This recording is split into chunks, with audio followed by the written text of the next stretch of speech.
ঈদুল আজহার ছুটির আগেই বরিশাল বিশ্ববিদ্যালয়ে কোটা সংস্কার আন্দোলনের শুরু। ৭ই জুলাই সেই আন্দোলন আবার মাথাচাড়া দেয়। পরবর্তীতে আন্দোলনে যোগ দেয় সরকারি বেসরকারি শিক্ষা প্রতিষ্ঠানের শিক্ষার্থীরাও। আন্দোলনে ছাত্রলীগ বাধা দিলে সহিংস হয় পরিস্থিতি।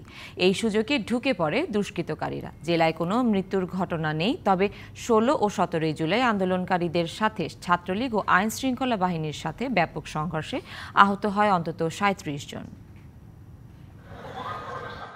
গত ৫ই জুন কোটা বাতিল করে জারি করা পরিপত্র অবৈধ ঘোষণা করে হাইকোর্ট। এরপর থেকেই আন্দোলন শুরু হয় বরিশাল বিশ্ববিদ্যালয়ে। তবে আন্দোলন গতি পায় জুলাইয়ের শুরুতে।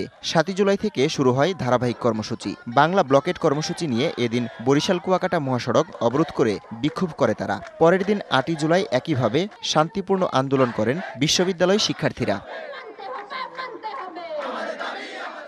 ৯ জুলাই আন্দোলনে যোগ দেয় সরকারি ও বেসরকারি কলেজের শিক্ষার্থীরা। সকালে নথুল্লাবাদ এলাকায় বরিশাল ঢাকা মহাসড়ক অবরোধ করে সরকারি বিএম কলেজ সহ নগরীর সরকারি বেসরকারি কলেজের শিক্ষার্থীরা। ওই দিন বিকেলে বরিশাল কুয়াকাটা মহাসড়ক অবরোধ করেন বরিশাল বিশ্ববিদ্যালয়ের শিক্ষার্থীরা। একইভাবে ১০, ১১ ও ১৪ জুলাই মহাসড়ক অবরোধ করে বিক্ষোভ করেন আন্দোলনকারীরা। শুরু থেকেই অহিংস ছিল আন্দোলন। ১৫ই জুলাই রাতে হঠাৎ করেই লাঠি হাতে জড়ো হয় বরিশাল বিশ্ববিদ্যালয়ের শিক্ষার্থীরা। পরে বরিশাল কুয়াকাটা মহাসড়ক অবরোধ করে বিক্ষোভ করেন তারা।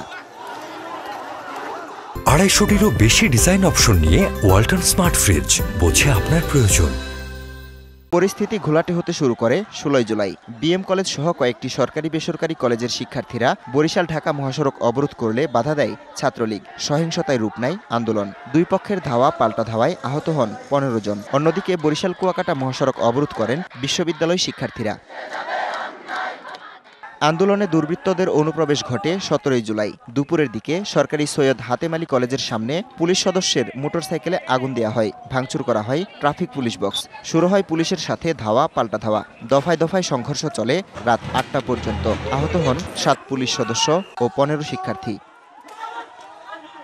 ১৭ তারিখ হল বন্ধের নির্দেশ দেয় বরিশাল বিশ্ববিদ্যালয় প্রশাসন। তবে আন্দোলনকারীরা হল না ছেড়ে ১৮ জুলাই কমপ্লিট শাটডাউন কর্মসূচিতে অংশ নেন। আইনশৃঙ্খলা বাহিনীর সদস্যরা বাধা দিলে শুরু হয় ইট পাটকেল নিক্ষেপ। এক পর্যায়ে পিছু হটে RAB, police, BGB. Barishal Kuakata মহাসড়ক অবরোধ করেন আন্দোলনকারীরা।